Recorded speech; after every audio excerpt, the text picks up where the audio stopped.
మారు మనసు పొందాలంటే ఏం చేయాలి? మారు మనసు పొందాలంటే చెప్పు.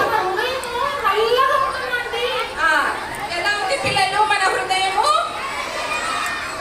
నల్లగా ఉంది. కాబట్టి ఏం చేయాలి మనము? ఈ నల్లదనం పోవాలంటే, చీకటి మనలో నుంచి పోవాలంటే ఏం చేయాలి పింకి?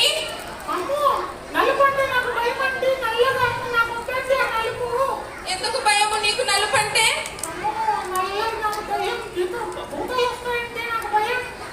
సాతాను చీకటికి గుర్తు కదా, అందుకు బంటికి భయం అంట. మరి భయం పోగొట్టాలంటే ఏం చేయాలి? చెప్పు. మన హృదయము తెల్లగా చేసుకోవాలా? తెల్లగా చేసుకోవాలంటే ఏం చేయాలి